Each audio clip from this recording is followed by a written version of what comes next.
എന്താ കാര്യം? ഒന്നുമില്ലെന്നേ. ഏയ്, എന്നോട് കള്ളം പറയണ്ട. ജിജിയായിട്ട് വഴക്കിട്ടോ? ഒന്നുമില്ല. നമ്മുടെ കാര്യം അറിഞ്ഞോ ആരെങ്കിലും? ഇല്ല. ഇത് രണ്ടും അല്ലെങ്കിൽ പിന്നെ കാശിൻ്റെ എന്തെങ്കിലും പ്രശ്നമായിരിക്കും. ഞാനും ജോബിഷും കൂടെ ഒരു പ്ലാൻ ഇട്ടായിരുന്നു. എൻ്റെ ചേട്ടനൊരു 3-4 കൊല്ലം കൂടി ഗൾഫിൽ നിന്ന് വരുന്നുണ്ടായിരുന്നേ. അപ്പോൾ കുറച്ച് സ്വർണം കൊണ്ടുവരാനുള്ളൊരു പരിപാടി. എയർപോർട്ടിൽ നിന്ന് കടന്നു പോന്നു. പക്ഷെ വഴി വെച്ച് സ്ക്വാഡ് പൊക്കി. എന്തിനാണ് ഈ ആവശ്യമില്ലാത്ത പണിക്ക് പോയത്? ഞാൻ ഇസ്രായേലിൽ പോകാൻ കുറച്ച് പൈസ പെട്ടെന്ന് സെറ്റ് ചെയ്യാൻ വേണ്ടി ചെയ്തതാണ്. പലരെയും വിളിച്ചു നോക്കുന്നുണ്ട്. 4-5 ലക്ഷം രൂപ വേണം ചേട്ടനെ ഇപ്പം ഇറക്കാൻ. വ്യക്തമായിട്ട് പറ, 4 ആണോ 5 ആണോ? 4 ലക്ഷം രൂപ എൻ്റെ ഫൈൻ. പിന്നെ ഈ കിമ്പിളും എല്ലാം കൂടെ ഒരു 1 രൂപ വരുമായിരിക്കും. ഇത്രയും പൈസ ഞാൻ എവിടെ പോയി ഉണ്ടാക്കുന്നു. രക്ഷപ്പെടാൻ വേണ്ടി ചെയ്തതാ. തൽക്കാലം ബെല്ല് ഇതൊക്കെ കളഞ്ഞിട്ട് അച്ഛൻ്റെ അടുത്തേക്ക് ചെല്ല്. നമുക്ക് വഴി ഉണ്ടാക്കാന്നേ. ചെല്ല്.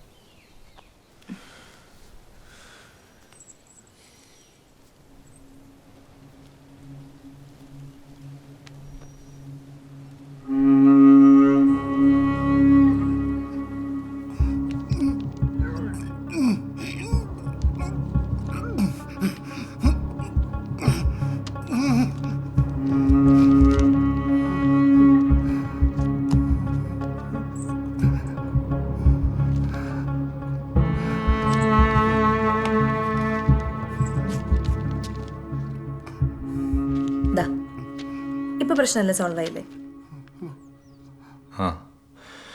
പക്ഷേ ഈ പൈസ ഞാൻ സാലറി അഡ്വാൻസ് ആയിട്ട് കൂട്ടിക്കോ. ബാക്കി പറ്റുന്ന പോലെ തിരിച്ചു തന്നാൽ മതി.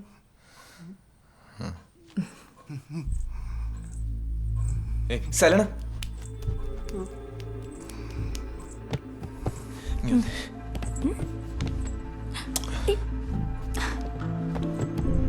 എന്തേ കാണിക്കുന്നത്? സോറി, സന്തോഷം വന്നിട്ട്.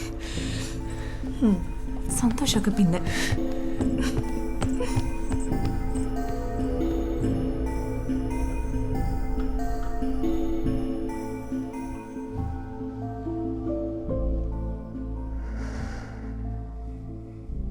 ഈ കിടപ്പ് ഭയങ്കര കമ്പിയ ആണോ? എന്നാ ഇത് അധികകാലം ഉണ്ടാവും തോന്നില്ല. അമേരിക്കയിലുള്ള അച്ഛൻ്റെ അനിയനും പിന്നെ ആദ്യത്തെ ഭാര്യയും മോളും ഒക്കെ ഇറ്റലിയിൽ നിന്ന് വരുന്നുണ്ടെന്ന് പറഞ്ഞു. അവർ വന്നോട്ടെ, വന്നിട്ട് അവരങ്ങ് പൊക്കോട്ടെ. അവരങ്ങനെ വെറുതെ വരുന്നൊന്നുമല്ല. ഇവിടെ വന്ന് ഇതെല്ലാം പിടിച്ചെടുത്തിട്ട് എന്നെ ഇവിടെ നിന്ന് ഇറക്കി വിടാൻ വേണ്ടി വരുന്ന.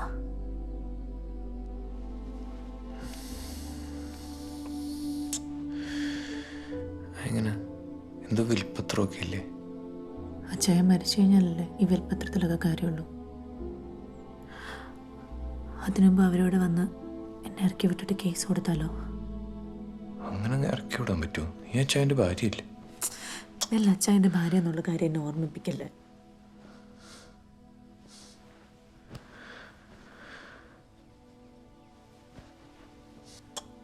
സോറി.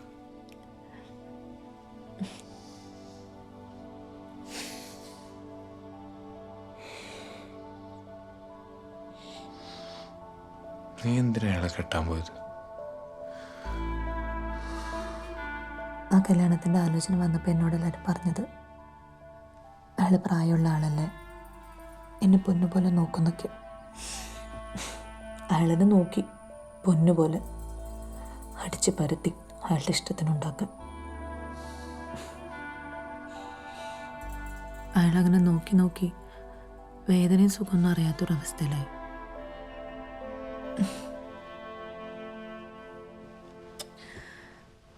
നീ വന്നു കഴിഞ്ഞപ്പോഴാണ് എനിക്കൊരു മാറ്റം തന്നെ തോന്നിയത്.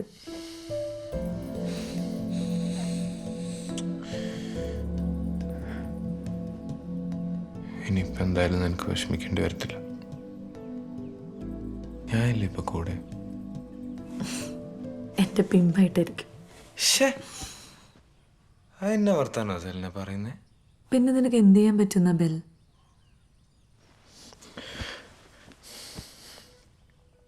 ഞാൻ നിന്നെയും കെട്ടിയാലോ? വെല്ലൻ ഇപ്പോഴും പിള്ളേർ കളി മാറിയിട്ടില്ല. നേരത്തെ കള്ളു കുടിച്ചിട്ട് ഓരോന്ന് പറ. അല്ല, ഞാൻ സീരിയസ് ആയിട്ട് പറഞ്ഞ, വെറുതെ പറഞ്ഞല്ല.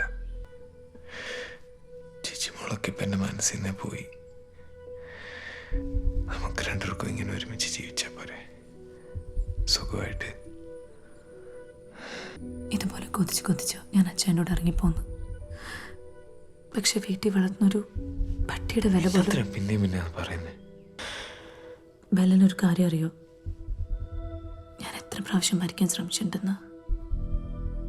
എന്നാ മണ്ടത്തരോ അതൊക്കെ? ഈ യെല്ലോ സച്ചായനായാലും വേറെ എന്നാ വന്നാലും നമ്മൾ പിടിച്ചു നിൽക്കുമല്ലേ വേണ്ടേ? അയാളുടെ അടുത്ത് അങ്ങനെ ഒന്നും നടക്കില്ല. അല്ലെങ്കിൽ പിന്നെ അയാളെ കൊന്നിട്ട് ജയിലിൽ പോയി കിടക്കണം.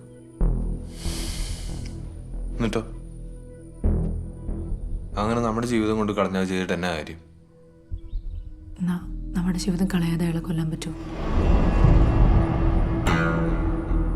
അതിൽ കാര്യമില്ലേ? നീ എന്നെ പറയുന്നേ? മേഴ്സി കില്ലിംഗ് എന്നൊക്കെ കേട്ടിട്ടില്ലേ? അതുപോലെ.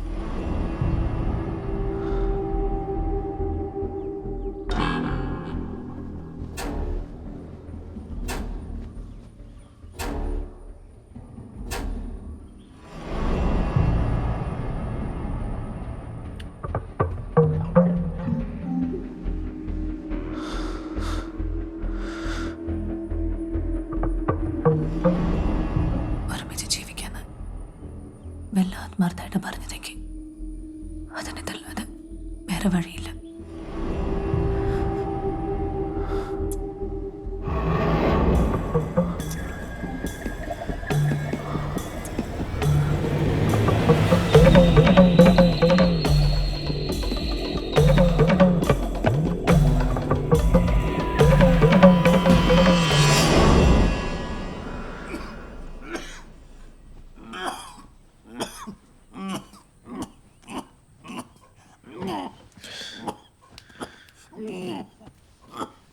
ഞാൻ ചേച്ചാ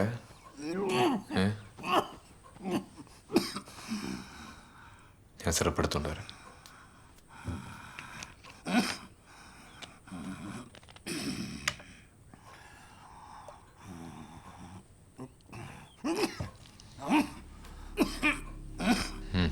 കുടിക്ക്.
അച്ഛേ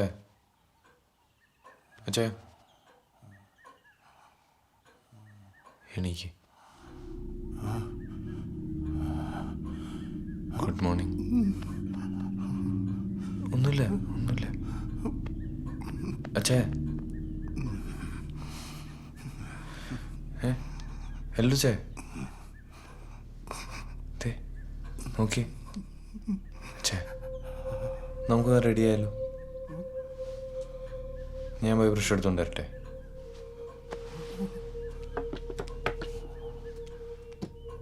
പൊക്കാണ് ചേ.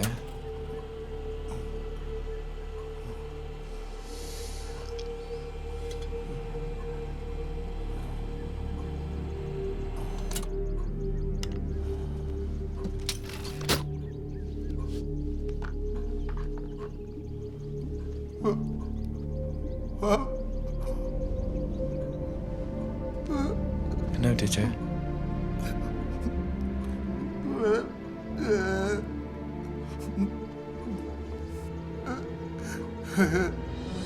ഇനി അങ്ങനൊന്നും ഉണ്ടാവില്ല ചേ. ചേ ചേ ഇനി അങ്ങനൊന്നും ഉണ്ടാവില്ല, സത്യം.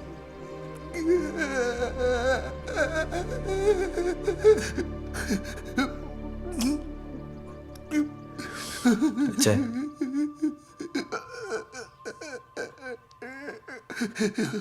പോട്ടെ ചേ, വിട്ടേക്ക് ചേ. ചേ ഇനിയും ഉണ്ടാവില്ല, സത്യം. ഇതല്ലല്ലേ പറയുന്നത്, ഇനിയും ഉണ്ടാവില്ല. പോട്ടെ ചേ, വിട്ടേക്ക്, നീ വിട്ടേക്ക്.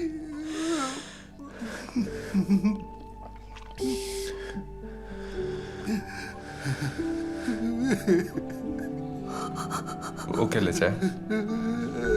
ഓക്കെ അല്ലേ? ഓക്കെ അല്ലേ? ഒന്ന് കുളിച്ചാലോ? കുളിച്ച് ഫ്രഷ് ആയിട്ട് ഫുഡൊക്കെ കഴിക്കാം. എന്താ വരുന്നേ?